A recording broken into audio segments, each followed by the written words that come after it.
Okay. All right. Okay. Hello, everybody. Good evening. I am Layla Book, dating concierge. I am here tonight with Sasha Friedman. Sasha, say hello. Hey, everyone. I'm glad to be partnering tonight with an amazing dating coach, and I, as a matchmaker and dating concierge, I'm happy to see all your faces. If I don't see your faces, maybe you want to show us your lovely faces, because after all, it is a singles event and you never know who you might meet. A little bit about myself before we begin. You might know me, you've seen me on my Facebook page called Let's Match Our Single Jewish Friends. That's how it all began. And I've been doing this since, since 2014, and been making matches and bringing singles together for that amount of time. And it brings me a lot of pleasure. It's not an easy thing, of course, but it's all about perseverance, and it's all about not giving up and putting a lot of heart and soul into what you do. And that's what I do. So I'm based here in Los Angeles, California, but I do matchmaking all over the globe. I know people, I have singles from Canada, Israel, Italy, all across the United States, of course. So even though I'm based in a part of the country, I can match people. Love has no boundaries, as I say, especially right now during this season of COVID. Love really doesn't have any boundaries. I always encourage people to get on a Zoom call, get on a date, and see where it goes, because you might be 20, 30, 40, 50, 100 miles apart, but you never know uh, where he or she is. Obviously, you want to start uh, close and then expand your boundaries, expand your search. So that's a little about me. I'm happy to discuss more about what I do within what I do in matchmaking and in dating, in a 20-minute phone call with you guys, 20-minute matchmaking consult. um, and yes, Sasha, please. Thank you so much, Layla, for doing this joint event with me. And thank you for everyone for taking the time out of your busy schedules to join us. I know it's an investment of time. Even if the webinar is free, it's still an investment of your time that you're here. So I appreciate that. And especially if you're on the East Coast and it's 10:30 p.m. for you, then I really do appreciate that you're staying up with us. Okay, so a little bit about me. I got married when I was 20 years old. I was married for 11 years and then got divorced. And then I re-entered the dating world and got to rediscover what that's like in my 30s, divorced with a child, and all the fun times that led to. So I really feel on a deep level that whatever God gives you is meant to be. And for myself, the fact that I was in this painful marriage, for me, I was thinking, why did God put me here? And the meaning that I found from it is that I want to help other people. I want to help other people get into the right marriages, get into the happy marriages, get into the lasting marriages. And that became my purpose. So from your pain comes your purpose. And that is why I'm here. And that is why I became a dating coach. And that is why we are doing this webinar, from this place of just wanting to make the world a happier, more loving place. So with that being said, I collaborated with Layla. It was her idea to do this topic, which is how to date with clarity. So I will present to you the 5 steps that I learned in my dating process, how to date with clarity. And you're welcome to type questions in the chat and we will address them later. Yes. Okay. Yes, so we want this to be interactive. Even though we are going to be presenting, we want you to utilize the chat. Maybe raise your hand if maybe are we doing after question and answer afterwards. But throughout the evening, we want you to be involved, so you can learn. and be part of the action. Again, I encourage you guys to show your faces, because it, like I said in the beginning, you never know. It is, the matchmaker in me. I want you guys to start mingling, and you never know. So you can utilize the chat in the chat box to drop a line, say hello to somebody that you might find of interest. And yeah, I'm excited. So Sasha, take it away. All right. Okay, so to start with, the first thing when you're dating, the first way to find clarity is you have to know yourself. You have to know who you are, what your goals are, what your dreams are, and where you're headed in life. You can't know who you're going with if you don't know where you're going, right? So the first thing is to know who you are and what you want. So I do this with my clients. I come up with a lot of different visualizing exercises. We do mind mapping, we do vision boarding, we do all these things, kind of going deep inside yourself to see, what are my dreams? What do I need to accomplish before I pass away at the ripe old age of 120, hopefully, right? At the end of our lives, what do we want to feel that we contributed to the world? What do we want to feel that our lives were for? And we all have our dreams. Everyone has a dream, right? So it's just a matter of finding out what that dream is. And sometimes it takes a little bit of soul searching to find out what that dream is, right? You might have a dream to be an artist, or you might have a dream to get an advanced degree. You might have a dream to travel the world. You might have a dream to go to Africa and help the people there, right? We all have our dreams, and it's important to acknowledge those dreams. It's important to honor those dreams. And it's important to find a partner who also acknowledges and honors those dreams, right? So before we can find that partner, we have to know for ourselves who we are and what our dreams are, what our goals are, what our values are. How do we want to raise our families? How many kids do we want to have? Do we want to have a large or small family? What kind of home do we want to have? Do we want to have an open home? What kind of religious level do we want to have? Where would I want to send my children to school? There's so many things to think about in terms of your own goals and your own values and how you want to live your life, right? So before you can even embark on that journey of dating, it's important to know yourself and to know your own dreams and your own values and your own goals. So that's number one. Number two, know your ideal relationship. Know what you're looking for in a relationship. And realize I'm not saying know what you're looking for in a spouse necessarily, but know what you're looking for in a relationship. What do you want that relationship to look like? What are the qualities that are important to you to have in a relationship? For example, if you say, I want it to be a very loving relationship, well, what does that look like to you? What does love mean to you? How is love expressed in a relationship to make it feel loving for you?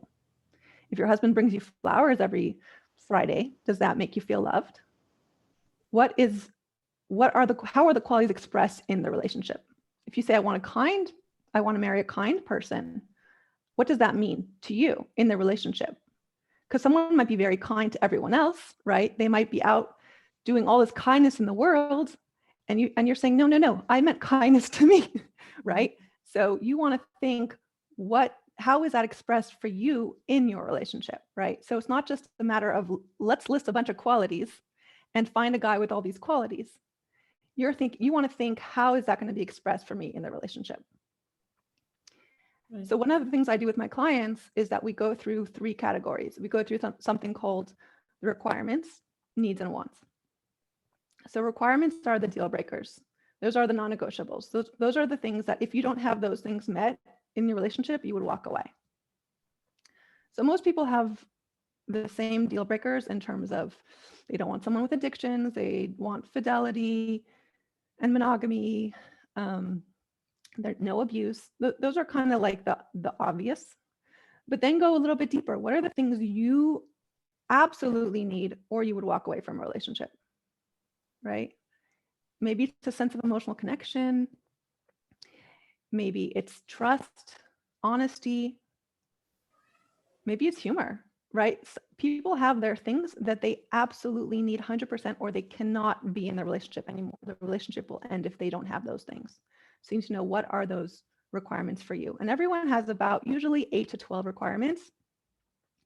I try to kind of narrow it down. Narrow it down, yes. If it's more, you got to be more realistic. If it's more than that, a long list, a laundry list, we got to cut them off.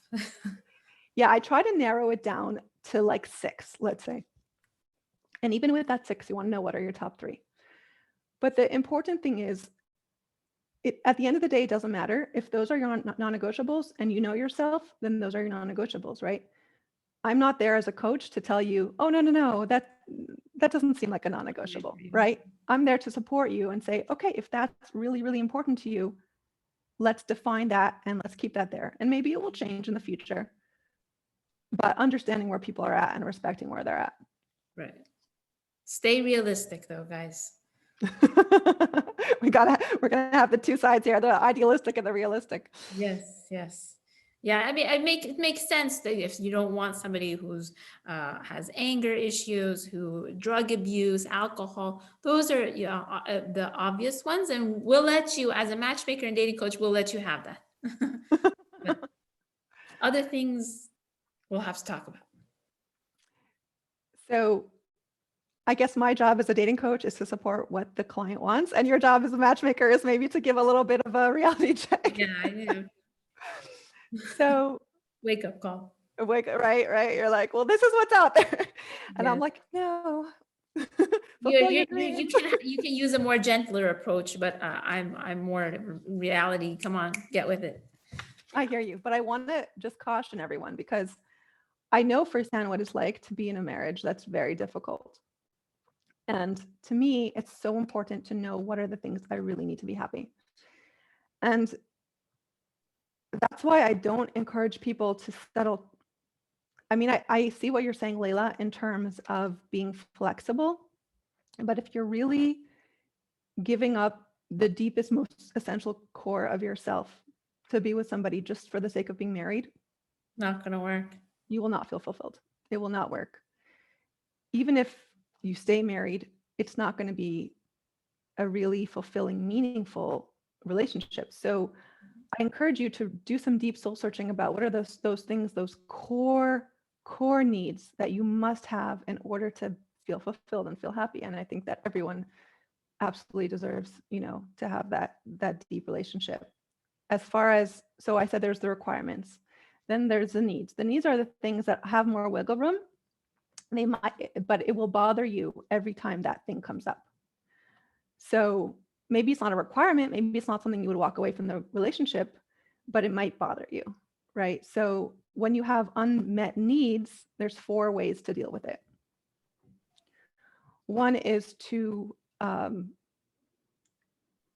let it go, to just let that need go, which is very hard for people usually if it's a need. Easier said than done. Right. Much easier said than done. The other thing to do is to not let it go and just let it bother you the whole time. And you might have certain things like that you discover later after you're married that are just going to bother you, and you just have to learn how to deal with that, right? Right. You can just you can live with it. So sometimes I ask my clients, well, is there a pet peeve, or is there something that you absolutely, it bothers you, but you can live with? And then you think about, okay, well, yeah, I can live with that. It's going to bother me, but I can live with it. I can bear with it. Right. So.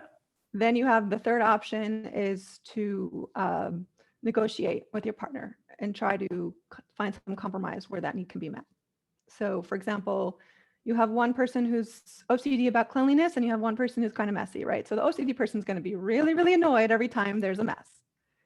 So you can either just stay annoyed, or you can kind of come to some compromise where the messy person gets a little bit cleaner, the OCD person tries to relax a little bit, or they hire a cleaning lady, right? So there's ways to work around it, but if you know it's going to be an issue for you, you work on those things, right? You try to accommodate and work on those things.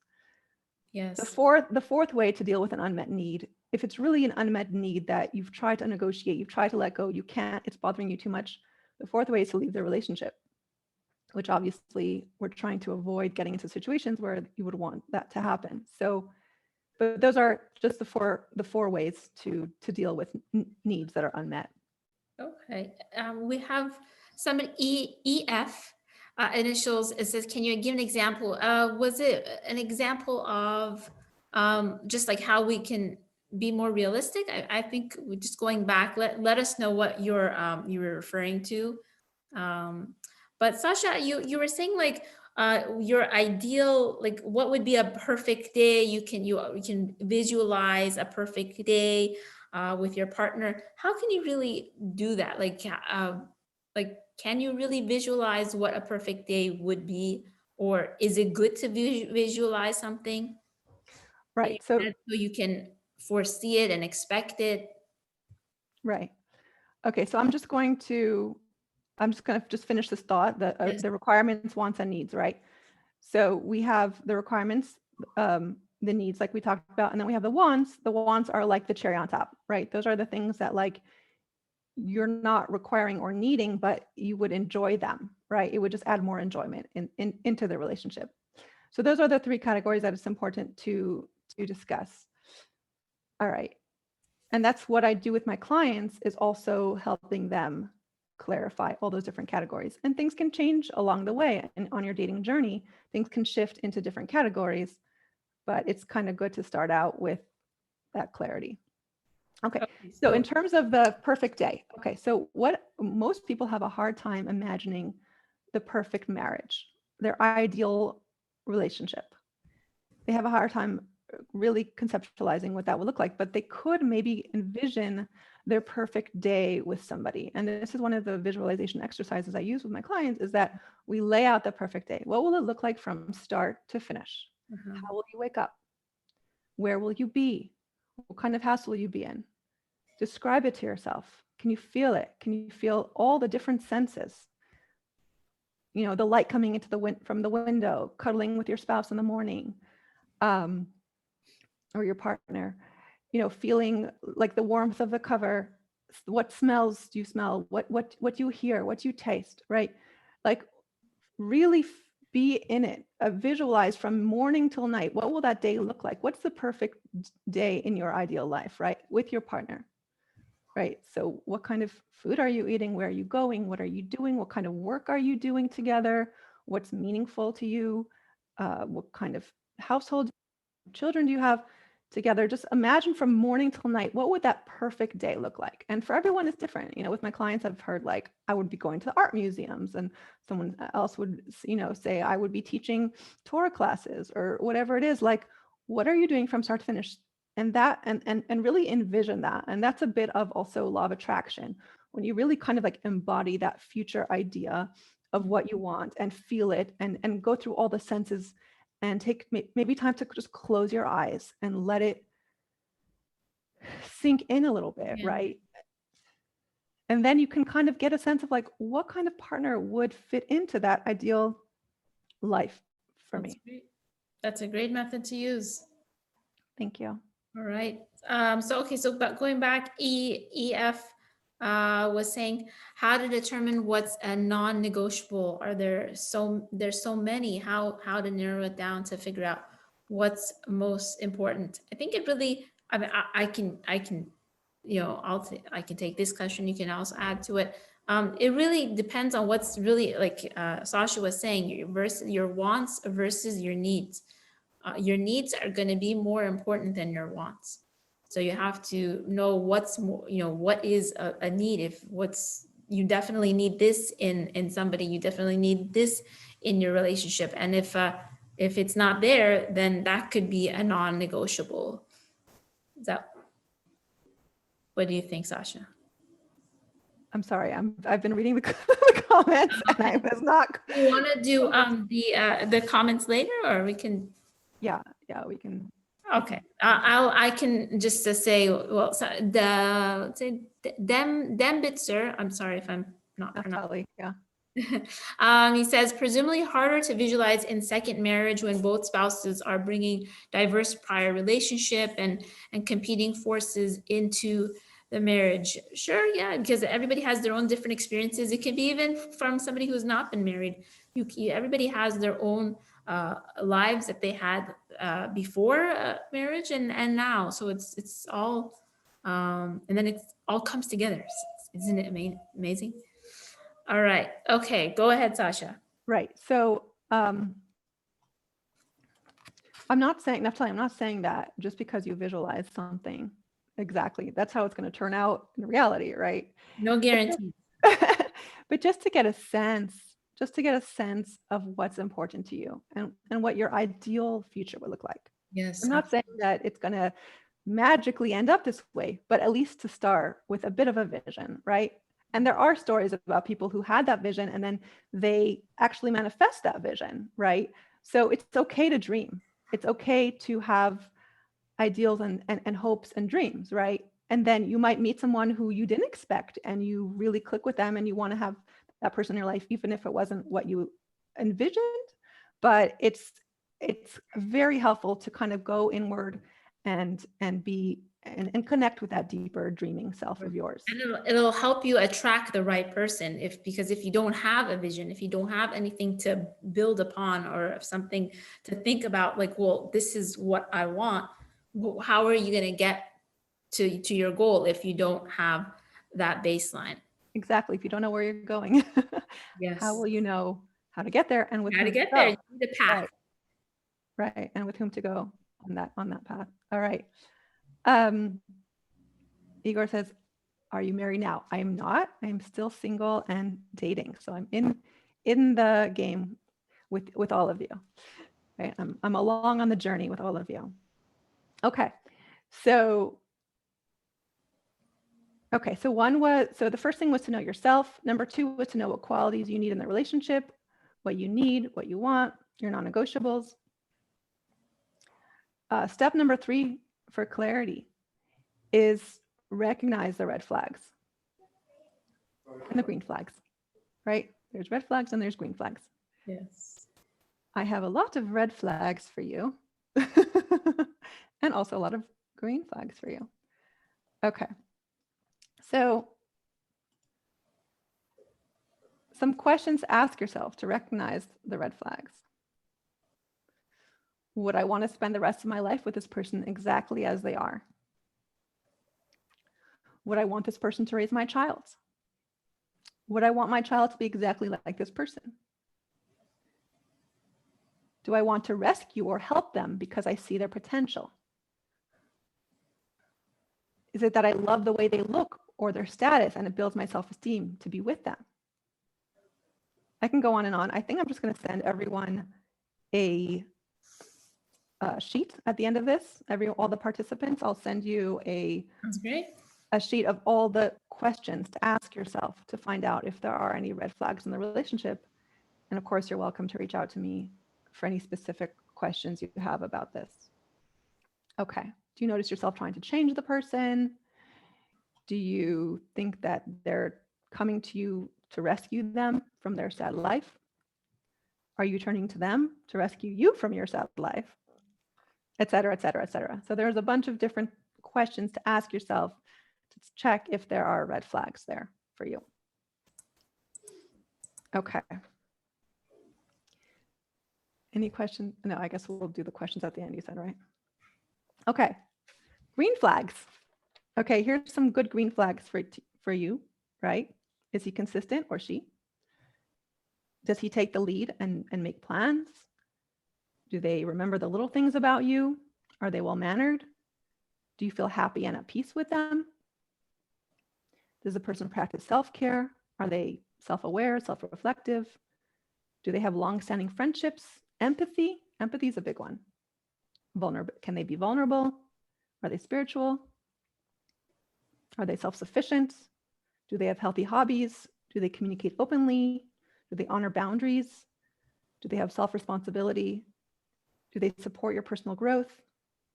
Those are all good things. I think the long-standing friendships is also important.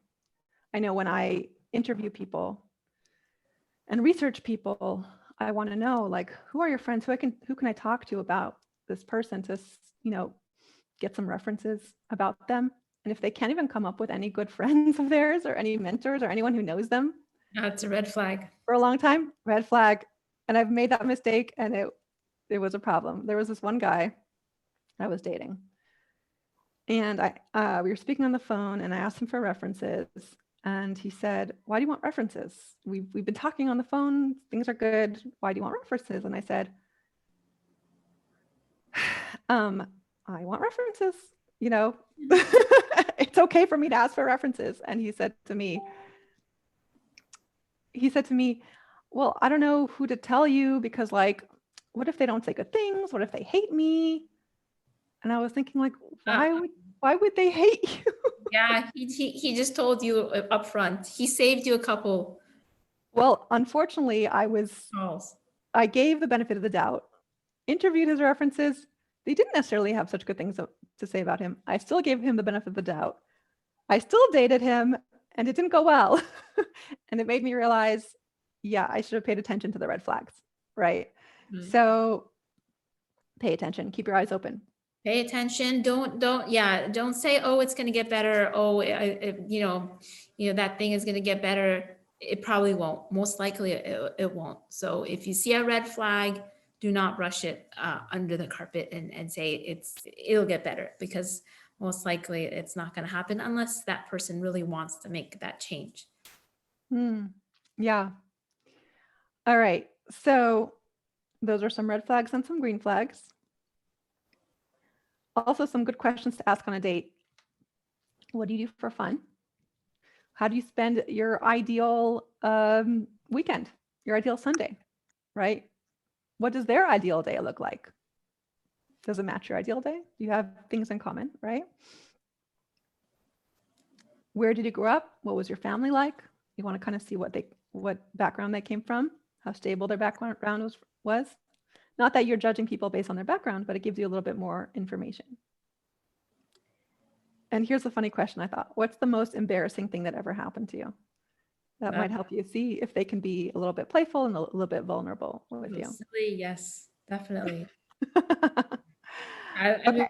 When I'm doing my strategy sessions with my clients, one thing that I ask, and you guys should ask as well, is how is in the I'm a matchmaker. I can ask the special questions, but I ask if are you in good terms with your parents? Are your parents both together? Are they not together? So from that, you can see how their relationship is with their family, and that's how I can gauge on what kind of a person they can be for their potential in future relationships. So if at the right time, maybe you should singles ask if you guys have a good relationship with parents and siblings as well. And so that's. I just wanted to have a little caveat there that not everyone who comes from a broken home or dysfunctional home, not everyone who comes out of that has issues themselves. I just personally, both my brother-in-laws come from divorced homes, and they are amazing husbands and fathers. And you could have looked at them and said, "Oh, it's not perfect enough." Right? My parents are still married, and they might have looked for only people coming from two-parent homes for their children. Right, because they see that and they don't want that in their own life, so they're gonna work on themselves and say, I don't want that to happen again. To happen to me. It happened to my parents. I don't want that to happen to me, so I'm gonna work on myself. And some people actually learn from it. Some people don't. So it all depends on the case by case person. You want to pay attention to the way people talk about their past, right? You want to pay attention to see if they're still holding on to a lot of resentment, anger, grudges, if they can't let things go. How do they talk about their past experiences, right? So you could have the people who talk about it and talk about how they grew from it and how it changed them and how they learned from it and how it shaped them. And you can have the people who are still complaining about past things that happened 20 years ago, right? As if it's a fresh wound for them. Or how do they talk about their exes, right? So you pay attention to the way people talk and what they have to say that might be indicative of how much they're holding on to. Yes, absolutely.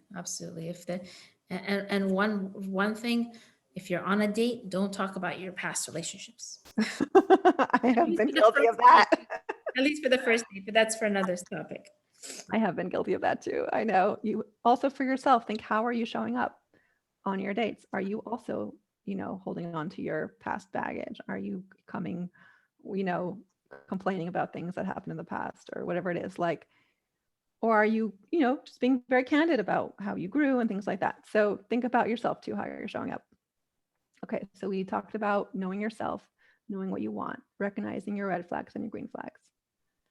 I have to say these are all such important things because people can get so confused when they're dating. Yeah. I know that my longest dating experience was a 7-month relationship with someone long distance, but we were flying back and forth to see each other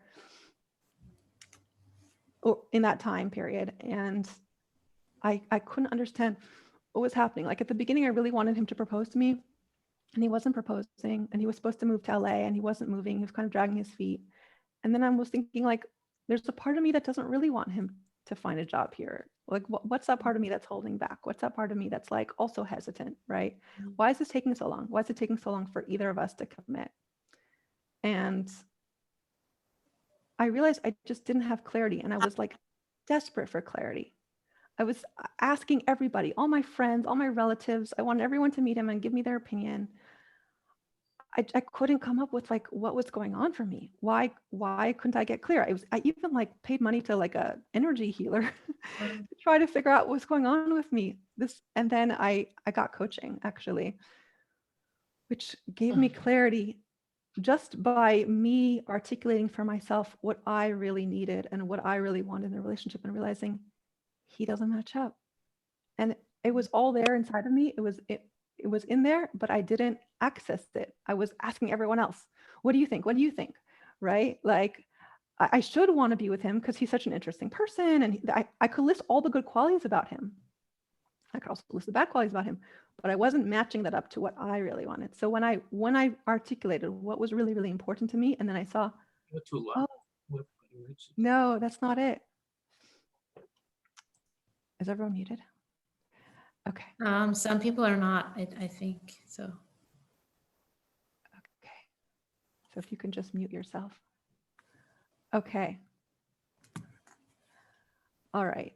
So one of the things I've learned is that you have to ask, and that brings me to point number 3, which is ask yourself the right questions, or have a dating coach or matchmaker like Layla coach you through it, because you need to access that inner wisdom. And how we're going to access it is by asking the right questions. So the 3 questions I always ask people is, number 1, what is your head saying?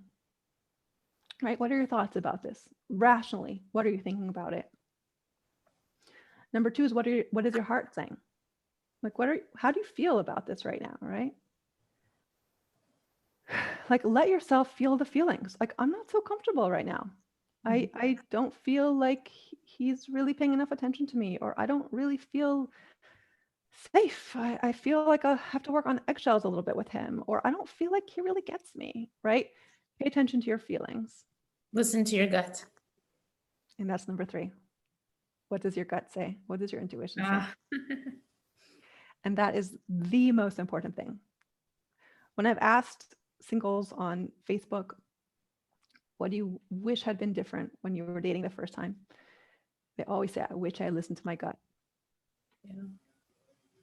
It's so important to be in touch with that inner voice and to make room for that and honor that. Right? You have that wisdom, you have that, God gave it to you, and don't think that it's just something in your head talking to you. It really is your gut telling you something. So don't. Absolutely. Absolutely. Honor what your inner voice and your gut is telling you. Your gut, when I say gut, I mean your intuition. What's that saying to you? I heard another dating coach speak. Well, she's a Rebbitzin, but she also does dating coaching. Her name is Lori Palatnik. I heard her speak, and she asks singles 3 questions to see if it's the right match for them. And I thought I would share that because I just thought it was so interesting. And thank you to Gal, who, I don't know if you made it, but he sent me the recording of Lori. So I appreciate that. So that's where I got these 3 questions from. But when she's speaking to singles, right, she asks 3 questions. The first question is, do you have the same meaningful goals and values? Right? Like, are you headed in the same direction in life generally? When I say meaningful goals and values, I mean on a deeper, more essential level, right? So that's one, are those aligned, like as we spoke about before? Number two, am I attracted to him or her, right? Straight out, am I attracted? And in terms of attraction, we can go into what that means. For guys, it's usually automatic. They can tell if they're attracted or not. For women, they might not have been so attracted initially, but because he's kind of funny or charming or sweet or considerate, the attraction can build, right? So you want to know before you get married, are you attracted to them? This is important, by the way. Oh Don't yeah. think don't think that like the attraction will come later, the chemistry will come later. Because if it hasn't come by the time you're like ready to commit, it might never come. And do you really want to take that risk? Absolutely. Right? Gotta have attraction. Yeah. Okay. So first question is, I'm sorry, if chemistry and attraction is different. A lot of people get that mistaken. So how would you differentiate that? Let me just ask you. I think attraction is more visual. Chemistry is more of feelings and I mean, and thoughts about somebody and just.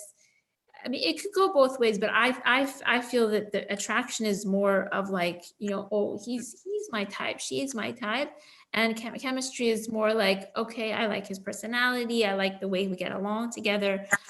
That's how I differentiate it. So I see what you're saying more as compatibility. When you say how do we get along with each other, I see that more as compatibility. When I think chemistry, I think of a physical spark chemistry type of thing, right? So that usually to me includes attraction. But like I said, attraction can be different things to different people, right? You might think that someone is beautiful by, you know, conventional standards, but a guy might say, well, that's not my type, right? So it's all about preferences. It's not about necessarily like one standard of beauty, it's preferences, right? So one person might prefer a larger woman who's more curvy, right? One person might prefer a more slender person, and that's okay to have your different preferences. It's not about, you know, everyone has to have one look and go have plastic surgery and a bunch of weight loss unless you know, if you don't fit into that box. That's not what I'm saying. Everybody has their preferences, so it's just finding the match for you that has that attraction to you, right? So, and vice versa. How about age? Age is also a preference. And I would say that, you know, I've seen it all. I know a woman who married a guy 25 years older than her, and she had a beautiful marriage with him, and they had 3 beautiful children together. So but I think in general, I think the general rule is a 10 to 12 year age gap in either direction. Right. As mature guys, I think up to 15. I do up to 15, because anything other than that, over 15 is or even under is just it's a different generation. But again, it depends. Like Sasha was saying, it depends on your preferences. So, you know, sometimes I'm posting on my Facebook page, Let's Match Our Single Jewish Friends. You should join, everybody. It's free on Facebook. Okay. I post sometimes about singles and I say, well, okay, he's a 60-year-old man. He's looking for a 40-year-old, and the backlash of like the women, oh, you as a matchmaker, you shouldn't be supporting him, and that goes the other way around. You know, if I have a 40-year-old woman and she's looking for somebody younger, then all the men come to me and say, no, you shouldn't be doing this.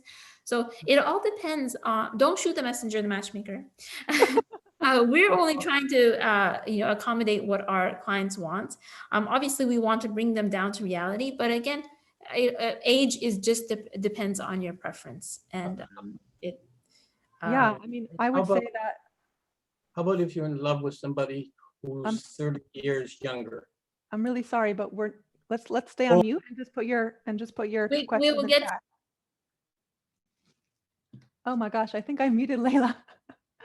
Layla, did I mute you? I'm sorry. we will get to all your questions later, but we want to hear more about what Sasha has to say. Thank you. I'm sorry. Well, yeah, we'll unmute later for questions. Okay. So as far as the age gap, yeah, you're allowed to have your preferences, right? Like I said, as a dating coach, I won't tell somebody, maybe Layla will be more realistic. Like that doesn't sound right for me as a dating coach. I might say like, okay, is that what you want? Fine, but let's go look for it. Let's see if we can find it. And then That leave it person- up to me after. We put it on Layla. Uh, But what happens is then they hit reality and they realize, oh, it's not so easy to find a woman who's, in her 40s who wants to marry a 6-year-old. Like, oh, I might have to adjust that, but let them sometimes come to it on their own. For me as a dating coach, that's where I'm coming from, is from a kind of gentler, more respectful place. Maybe Layla can be more, tactless I'm upfront. the one who has to deal with all of the requests, so I have to make sure it's realistic. Right. And there's also ways to meet people organically. Like sometimes you meet someone and you don't realize like that they are, 15, 16 years older than you, and they just come across as much younger, and that attraction just develops. So there's ways it's possible. Not going to say it's impossible, but maybe less likely. Okay. So we were talking about the 3 questions to ask to figure out if this is the person for you. So we said number 1, same meaningful goals and values. Number 2 is the attraction there / chemistry. And number 3 is different for men and women, according to Lori Palatnik. You guys are welcome to disagree with this, but she says, in general, for men need to be respected. That's really important to men, is to be respected. So the question to ask women is, do I respect him? And if it's like a hard yes, like right away, yes, then that's a good sign. If it's like a yeah, that's not a great sign. And if it's a yeah, but like looking away, also not a great sign. So really think like, do I respect this man? So those are the 3 questions that she asks women. For men, it's the same first 2 questions, right? Meaningful goals and values, attraction. Yes. Okay. The third one is, she says women predominantly want to feel loved. Of course, women also want to be respected, but women predominantly want to feel loved. So her question to men is, would I be happy making this woman happy for the rest of my life? Mm. And I thought it was a beautiful question. Obviously, life coaches and everyone will say, no one's in charge of making you happy. You have to make yourself happy. Yes, you do. But if the man has that desire to give to the woman, to make her feel happy, to make her feel loved, she has a much easier time also making herself feel happy, right? Mm-hmm. So I thought that those were just some beautiful questions to ask yourself for clarity. Happy wife, happy life, something like that. Yeah. And my 5th recommendation for clarity is, don't get physical. I know this is hard. It can be very hard, but getting physical with someone can cloud your judgment tremendously. And we're talking about clarity right now. I'm not talking from a religious or moral standpoint. I'm talking from a purely emotional and psychological standpoint. As soon as you start being physical with someone, you're releasing oxytocin, your hormones are getting involved. You're seeing this person in a different light than you would have if you just let your head, first evaluate the person, right? So you might be overlooking things because the physical chemistry is so good, right? So it just muddies the waters and it just makes things a lot less clear. So my recommendation is not to get physical for as long as you can. there's a dating coach named Eliza Ben Shalom. I know she recommends at least 5 dates in, right? So you gave 5 dates to see, do you click on all the other levels? Do you like the person for who they are, right? On all the other, Right now, it's pretty easy because of COVID. right now it is. But you'd be surprised. I mean, people still manage to get together. So it's just a sense of like, I'm doing this for myself, right? I'm doing this for myself, for my own, and holding back for now. So those are my 5 tips for how to date with clarity. And I hope that's been beneficial. And Amazing, amazing, amazing. Thank you so much. Round of You're applause, everybody. That was great. No, it was very useful tips. I hope you guys wrote your notes. Sasha, are you offering like a free like consultation or something to talk a little bit more to anybody or?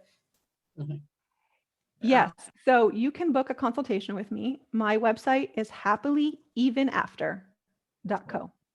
happilyevenafter.co. And I can, you know what, maybe I'll just type that into the chat. Type it in. All right.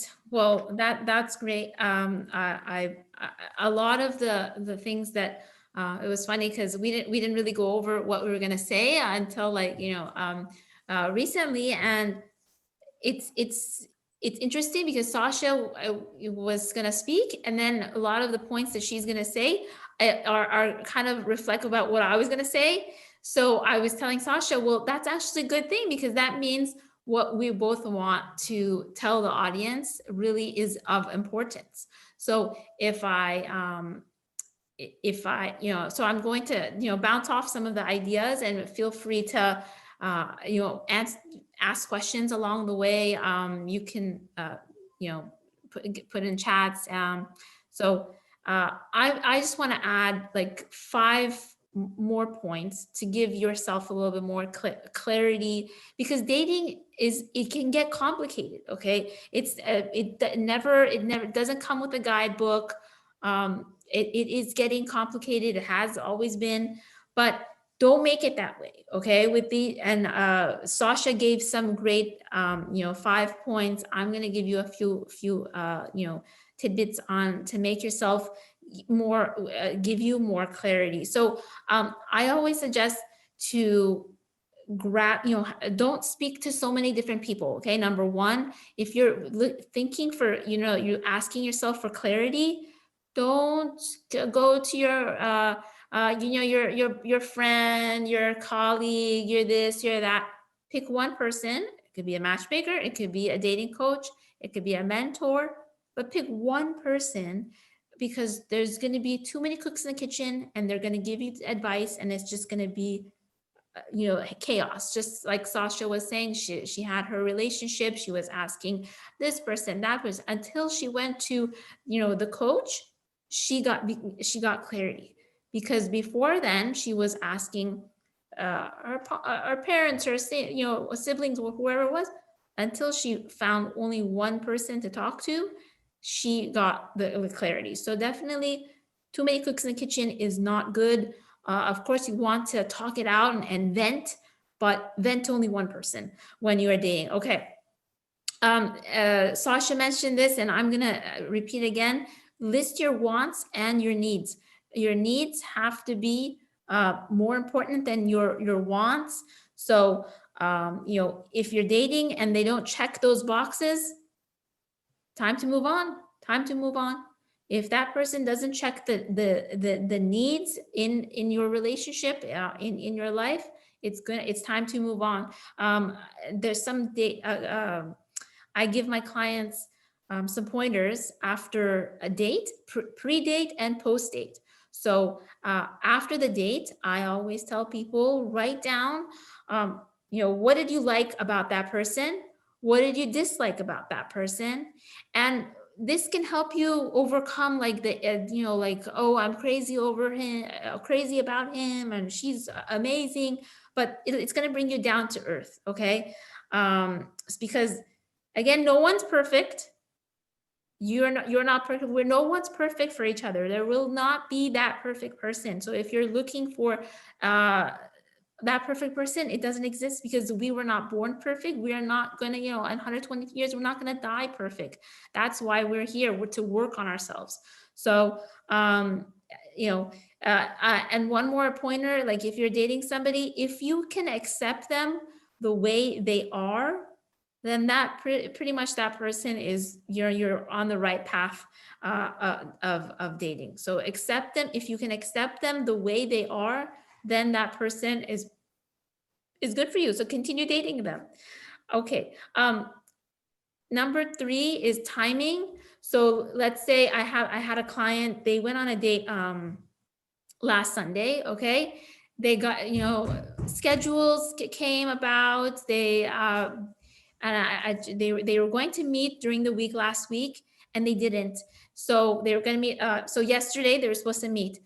She canceled because they just lost interest. It's timing. So it's called, a momentum dating. Okay. So if you see each other on one, like on a Sunday, see each other like on a Thursday. Don't let more than 5 days pass between seeing each other, because you're gonna lose your clarity. You're gonna lose that momentum of that spark. So that happened to my client.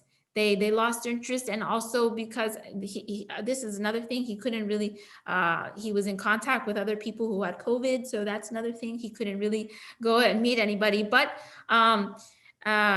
so she lost interest because of that. But when I spoke to her after the feedback, because I get feedback from both man, woman, after their dates, she liked him. She wanted to see him again, and then go 7 days later, she lost interest because they did not see each other. Now you can pick up your phone, you can have a FaceTime, you can do a Zoom. Even if you can't see each other physically, you can still connect, pick up the phone, and that's going to give you more clarity. So definitely keep the momentum going. Timing. Okay. Fourth of all, people, when you're on the date, don't always constantly think, oh my gosh, is this guy, is this woman, is it really going to be right for me? I don't know. Calm down. Make sure that you're having fun. Enjoy yourself. If you're out on a, boat ride, if you're, hiking, if you're having a meal together, just enjoy the moment. Then afterwards, you'll go home, you'll reflect on the date and figure out if that person is right for you. Not during the date, because then that's just going to give you more, stuff in your head that you don't need, the energy that you don't need. And that's going to take away your clarity. Okay. So definitely enjoy your date, have fun, and think about, all of that housekeeping afterwards. Leave it up to the matchmaker and the dating coach to figure out that for you, but enjoy the date. Okay. All right. So number 5 is, I know right now we're kind of limited on what we can do, in terms of meeting each other, dating, and people are constantly asking me, look, what is there to do? We're so limited. We're in California. We're kind of like still on a lockdown. We can't have, even outdoor dining is, gone for at least the next week or 2, who knows? But you can still do things outdoors, weather permitting. I mean, it is the first day of winter here in Los Angeles, but we had 80-degree weather, not to rub it in or anything to everyone, whoever's in back east, but spice things up, do things different. Don't do the same thing over and over again, because you're going to see each other. If you see each other, like, eating, it's always going to be the same thing all over. You want to see each other in different personalities, different situations. You can do game night. You can do like, when things are open, you can do volunteering. You can hike, and you see each other in like different stages of the day. So even day trips are great, because then you can see them in the morning, noon, night, and that's how you can see their emotions. And so spice things up. That's going to give you more clarity as well. So I think that kind of covers, now we can go on. Does anybody have any questions about what we've said? I know we went, I kind of went a little fast, but it's been a while since guys have been on. You want to open it up to question and answer, Sasha? Sure. Does anyone want to take themselves off of mute and ask a question? I have a question. I put my question in the chat. Okay. Maybe we can put your questions in the chat. Okay, so should we stay on mute and then I'll just answer from the chat? Yeah, and then we can unmute whoever the person is who answered asked the question. Okay, all right. So, do you here? Let's see. The first, I think I see here, how much to say on your first couple of dates. Amanda, do you want to unmute yourself so we can talk to you and discuss? So, Amanda, are you there? All right. So how much to say on the first couple of dates? Like I was saying before, if you're on, you want to keep it like simple, fun on the first couple of dates. Okay. So have fun with each other. Don't get into politics. Don't get into more philosophical things. Do Jewish geography, do what you guys like to do for fun, your hobbies, your interests, what have you done in the past, education, you can talk about that, who do your career, but keep it fun, keep it simple, and enjoy yourselves. Again, like I said, in any date, it doesn't matter, date 20, date 100, hopefully you don't need 100 dates, but whatever it is, enjoy and don't get too serious on the first couple of dates. All right, Amanda? All right, thank you. Sure. Okay. All right. Let's see. You see another question? Oh, all right. Okay. All right. Perry, I think you had a question. You want to unmute yourself? I had a lady, she was kind of interested in me, but I'm older than her. She's in her 30s, and I'm like 60, 61. But, if I had money, it would be a different story if I could buy a house and stuff like that. And I think she was kind of attracted to me, She was married and she had 2 kids and divorced, But I bought some flowers, I bought some jewelry. Think she didn't get yet, or maybe now she does. And she kind of liked me, but I have like a hard time thing. Like you said, on the timing, I think she said hi to me and I forgot to say something. I let 2-3 days go and I think she got angry at me or something. And, but there is an age difference, but I still feel like a chemistry, a connection and stuff like that. Right. Yeah, but financially, I'm not good. I wish I was. Well, if you're thinking, I don't know what her thoughts were, but if you're thinking that she was looking for money, then probably she's not for you. If that's the only thing. She has 2 kids. She has 2 kids, and she's divorced, and one of the had an accident. One of the kids got infant and separated. And she lives in my area. Mm-hmm. And I see her, so sometimes I bought her some flowers one time. I bought some jewelry. She said enough, because I think she was still, and yeah, I think she got a little overwhelmed. Maybe. I know it's all about timing, but I don't know how many times you had gone out, but probably the jewelry was a little too much too soon. Kind of scared her away. You kind of scared her away, Perry. Right. So if I can just interject for a moment. So I just want to say that what's meant to be will not pass you by. or what's meant for you will not pass you by. So I think it's important not to second guess ourselves and think, oh, if I had done this differently, or if I had done that differently, or if I had said that differently, it would have worked out. No, God knows what's, best for you, and you will not lose your beshert because you didn't do X, Y, Z, right? So I think there's just like a little bit of trust in the process of like, it just was not meant to be. And like, and can you let that go now? And can you move on? All right. So like, what are we learning from the past? What are we learning from our past dates? And how are we moving forward now in the future? Right. You learn from your experience. Yes, that's what Sasha's saying, right? Learn from your experience. Don't let it bother you. But all right. Okay. Let's see, I recommend Igor's question. What do you think? Someone is asking, what do you think are the obstacles to find the right person? What do you think the obstacles are to find the right person?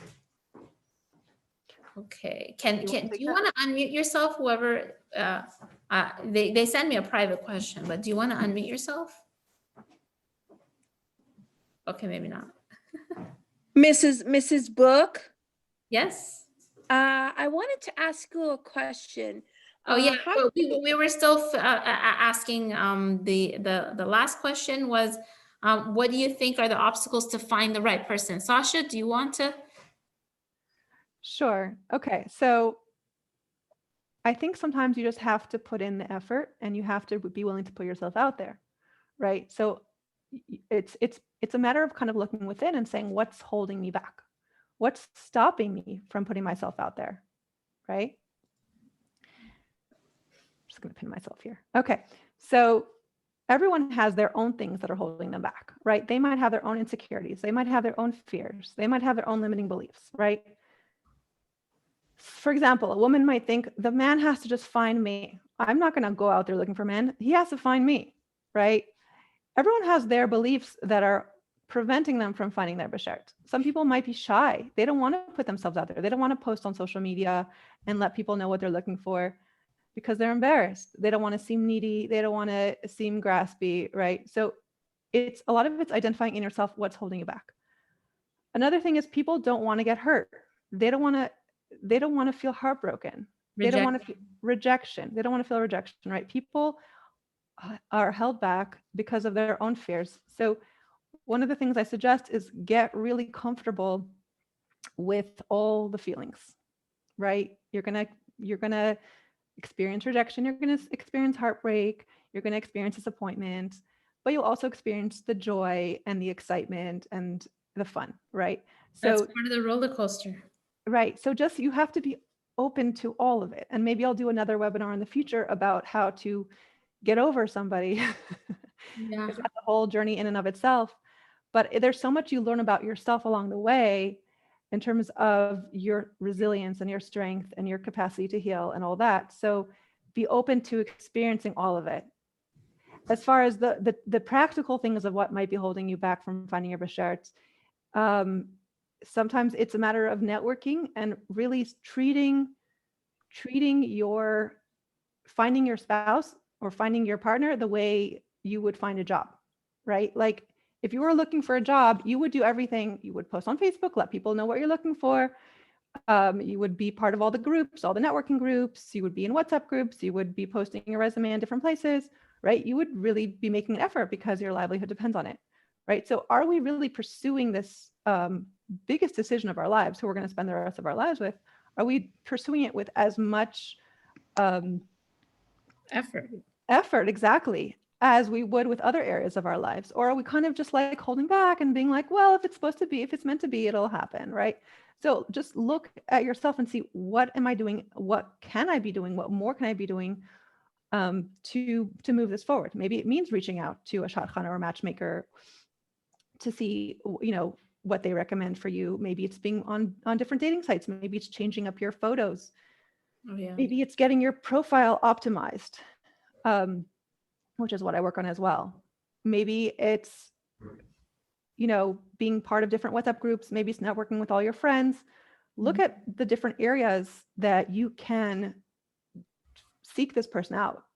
The Lubavitcher Rebbe said that when we're looking for our spouse, it's as if we're looking for a precious object that we lost. I know that sounds a little funny maybe to think of a person like an object, but it's this idea that it's something you desire and you're trying to find it so intensely. Like, that person's out there in the universe. Can you really believe that? And can you take the steps necessary to find your one? Yes, put yourself out there and join my Facebook group, Let's Match Your Single Jewish Friends. Have your post about yourself, or have a friend post about you, and you never know. So yeah, that's one thing you can do. And it doesn't cost you a penny. All right, so we have a question here. Mrs. Book, may I ask you a question? Sure. I wanted to know how can I tell a guy if a guy really really likes me, and then like he tries to call me and he tries to call me. He's a really really nice guy, but I don't have that connection or that feeling with that person. How can I tell the guy that like in a good way, that like that he won't get offended? Like, how can I tell him like in a right way to tell him that I'm not like attracted to you? Because you know what?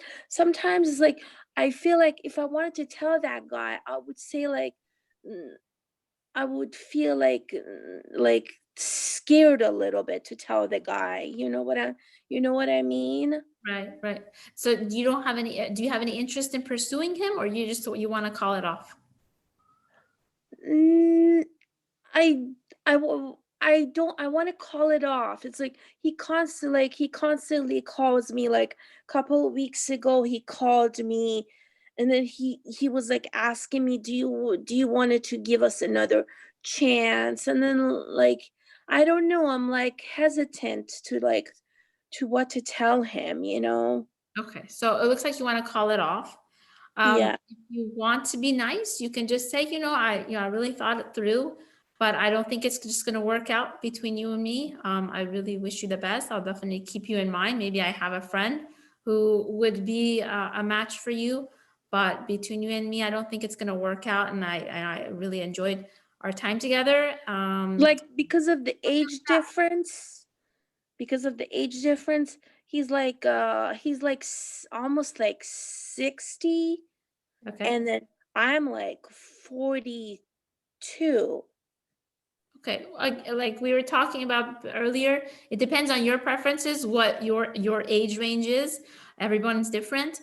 But if that's an issue for you, if that's a deal breaker, you don't have to tell them that. I know you want to be sincere, but just Yeah. say it's not going to work out. And if he is really bugging you, if he's like, stalking you, then it's time to block him. Get comfortable saying no. Yes. Yeah. And having boundaries. Those are really good things to get Yeah, comfortable. that could be a red flag, because if he doesn't respect what your feelings are, and that means it's it's time to Mm-hmm. say bye-bye. Mm-hmm. All right, hope that was helpful. We have a someone says sometimes the timing can work in the reverse. I am interested in a woman who is recently divorced, and we have decent conversations once a week during COVID, but I find myself usually trying to move the relationship forward and putting in all the effort. She seems to be holding herself back, and she admitted to me that she needs time, and that is why she's holding back, because she had difficult time getting and finalizing her divorce with her ex-husband. I'm starting to question if this is something I should keep pursuing, because while she is warm and has a lot to offer me in my life, I'm concerned that she's holding back too much during this predating COVID period. All right. And maybe I should drop it and let time pass until she is ready to get into a relationship. Whoever wrote this, do you want to unmute yourself, Naftali? Yes, hi, thank you so much. That was me. Yes, wow. All right, so tell us what's you're interested in her, but there's something Yes. holding you Yeah, back, holding well, her. yeah, she's admitted to me that she knows she holds back because she wants to go forward when she's ready. And, I teach Torah, she teaches Torah. So there's that spiritual connection. And my kids are mostly grown. She has a couple of kids at home. And I just find that, and I asked Sasha last time she did a session, like if someone doesn't ask you a question, so Sasha gave me a good idea. You talk about that topic, and then you turn the table and say, oh, what do you think about that? But certain things like it's human nature. If someone says something, oh, I had something great happened to me today. It kind of begs the question. But someone says, oh, what happened? And she won't even go down that route. Yes. So I say to myself, I don't think she's really ready, and maybe I'm just waiting around, and it doesn't pay until she is ready. Right. It could be just a timing. Like you said, she's not ready. So maybe in a couple months, you can maybe you can start dating again, but then, and then maybe when she's actually ready, then she'll come back and then you both will be together. But I personally, I wouldn't think that it's, if she's, something's she's a little hesitant, why waste your time? You can start dating again. And then in the meantime, if she comes around, then okay, you can put whatever you have, if it's not serious, put that aside, and then continue pursuing her. But I think it wouldn't personally, I would suggest you to move on, maybe consider dating another person, seeing what's out there in the market, while she figures out herself, because it looks like there's something going on that she really needs to have some clarity and talk to a coach or somebody about. Right. Thank you. Absolutely. So start dating again. Okay. Let's see. All right. Okay, so I was wondering if people who live far from me can come to New York. Oh, okay. All right. Okay. Well, I think it's been a pleasure. If anybody else has I think we had somebody emailed me a question. I hope I get a chance if we have another few minutes. Okay, so this is an anonymous question that was emailed to me before the event. This person says, when on a date, men will often say things they have no intention of doing. Okay, so why not be honest about your intentions? What have you got to lose by saying what you mean and meaning what you say? I'm with you on that, Miss Anonymous. She, if you're gonna actually do something, do it. Be true to your words, and like you said, be honest. I mean, why make things up? Because if you make things up right now, then down the line, it's just gonna snowball into something else. So, what do you think, Sasha? Why be honest? Why not be honest about your intentions? What have you got to lose by saying what you mean and meaning what you say? What do you think, Sasha? So I think authenticity is the main thing you want to bring with you to a date, right? You don't want to just present yourself the way you think the other person wants you to be. I mean, obviously you want to put your best self forward, and you might not want to reveal all the skeletons in your closet right away. You might want to wait until, there's a little bit more commitment, and then you can talk about, deeper issues that might need to be addressed. But there's nothing to be lost by being authentic. And for someone who's not authentic, you're setting yourself up for failure, because you can't keep up the act forever, right? So if a person's self-aware and they're realizing they're being inauthentic, like, check themselves and see, how can I be more authentic, right? Okay, then there's the thing about the people who just lie about who they are, right? So red flag, like you were saying. This is where it's important to do your research before you go out with anyone, right? And I highly recommend this. I know some people don't feel they're not so comfortable with it. They think that's kind of an old-fashioned thing. I think it's more today than it was in the. How much we need to know about people. my friend is divorcing for the second because he was a con artist, right? So, you know, to the person on a really like intense level, right? Like FBI level almost. But I usually just look into the person, like what kind of friends do they have? Who are their mentors? What are their strong points? What are their weak points? You know, if someone says they're kind of loud, right? Well, what does that mean? Do they get angry? Yeah, they get angry. Okay, how angry? On a scale of 1 to 10, how angry do they get? About a 6. 6? That's pretty high. Mhm. You want to go with someone who's a 6 on the anger scale? You know, so you want to kind of do your research and find out who people really are, and speak to people who know them, and speak to people who are not on their reference list. Ask the references, who else can I speak to? Who else do they know, right? So you want to probe a little bit. Google them, look on Facebook, see if you have any mutual friends, and see if the friends actually know them in person and what they can tell you. So do like a little bit of background checking before you put yourself in a situation with somebody who might not be a decent person. Right. So yeah, I mean, definitely references is great, but some people don't have maybe they're not in the religious group, so they don't really know what a reference is. So it's good to have a reference if you're in that crowd, but that might be a new term for a lot of some people here. They don't really use references. A matchmaker, if you go with a matchmaker, we do all of that for you. So it kind of gives you that peace of mind that whoever you're being introduced to, at least for me, I pre-screen everybody, I vet everybody to make sure that they check the boxes that you're looking for and vice versa. So I do all of that groundwork. So you're not meeting somebody randomly off of a dating app or whoever. So it could be, using a reference or using your friendly matchmaker to do that for you.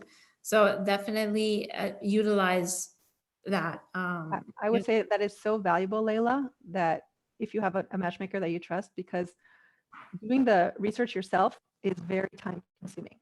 It can take hours and, to find somebody and to research them. And then if it doesn't work out, hours to find the next person. It can be a very time consuming thing. So to have a matchmaker where the people that are coming to you are vetted and pre-screened is just such a valuable service. Right. And also it's even though, it's good to have a middle person, because if you're calling somebody and say, hey, can you tell me how so-and-so is like, and you're the person who's asking it for yourself, it's kind of comes, that person might not be really comfortable in telling you the truth. They might butter it up and say, oh, he's wonderful. But if a matchmaker does that for you, then that person will be more comfortable in really expressing who that person actually is. So even if you have references, but you want a matchmaker to call up your references, you can have that person do it for you. So you're not actually doing it yourself, and like, oh my God, so you have a middle person. We'll do the grunt work for you. Excellent. All right. Okay. All people are moral. Some people come to use others. Yeah. The hardest thing is chemistry, attraction. It's the hardest thing that there is, to be attracted and fall in love and all that. It's very hard. Well, yeah, attraction. That's something that a matchmaker and a dating coach can't really help you with. That's a force of nature. But everything else behind, attraction, we can't change the looks of people, but we can definitely work on you and figure out what your path is and what the right path is, what the right strategy is to make sure that your dating life is a success, and hopefully a happy, true happy ending. So I just want to say, for men, you can make yourself more attractive to women, and vice versa. Women, you can make yourself more attractive to men. But men, the way you act and behave with a woman can build more attraction on her end, right? If you're considerate, if you're kind, if you're remembering the small things, if you're, opening the car doors for her and opening the doors for her and remembering her birthday and being humorous and lighthearted and playful, she's starting to see you in a different light, right? So it's possible to build that attraction a bit. Women, there's things we can do too, right? We can get a personal stylist or whatever it is to make our outsides like just match our insides, right? So there's things we can do to become like a little bit more put together. Everyone has the things that they can do. By the way, men can get the personal stylist too, right? There's things we can do to improve ourselves and be a bit more attractive. Yeah, Okay. invest in professional photography. Use that as use those pictures for your your shidduch resume, for your Facebook, for anything. So that's one thing you can do. Definitely if you have the means. So you can, Right. yeah, makeover, hair, makeup, Sure. women. It all makes a difference. Go shopping. Shopping, yeah. If you look good, you feel good, and you will attract the right, give you the right energy. Right. Exactly. Okay. Well, any last questions before we wrap things up? So it's been a pleasure for me to see you guys, hear you guys. It's been a pleasure to collaborate with you, Sasha. If anybody has any further questions about anything that we do, reach out to us. I'm gonna drop my, I'll send an email out to you guys. You know how to find me, Jewish Singles Matchmaker at Gmail. If anybody wants a 20-minute free matchmaking consult with me, I'm happy to set one up, because we want to bring 2021 in with the right person and quarantine somebody with the right person, and Amen. let us help you. Sasha and I can figure some, like I said, strategies for you, and I offer strategy sessions for not just matchmaking, but strategy sessions to really conjure up who could be the right person for you. So thank you, everybody. Can I just clarify one thing? Yes, go ahead. I only see women on one-to-one coaching basis. So I'm sorry, men, I will find someone to refer you to if you need someone. I only see women on for my one-to-one. That's why I do the webinars, so that the men can also have their chance to ask their questions and all that. But for my one-to-one clients, I only see women. So just, if you're a man and you schedule a coaching session, I'm going to have to respectfully decline that. I just want to let you know that in advance. Okay, all right, good to know. I do matchmaking for men and women, so it's not an issue for me. Excellent. You have Layla, everyone. Men and women can reach out to me. One thing, if you're not part of my dating matchmaking database, make sure you are. I just clicked in, put the link in. So you never know who I might know for you. If I might have a client who I can match you with, it's no obligation. It takes 5 minutes. So I have your information, and I can reach out if I know someone to match you with. So definitely do that. What else? Oh, and don't forget, join my Facebook group. Follow me on Instagram, Layla Finds Love, and just be in touch. We'd love to hear from you guys. So happy 2021 if you celebrate it. Be happy, healthy, and safe, everybody. Take care. All right. Bye, everyone. Thank you very Layla? much. Hope I get rich and I can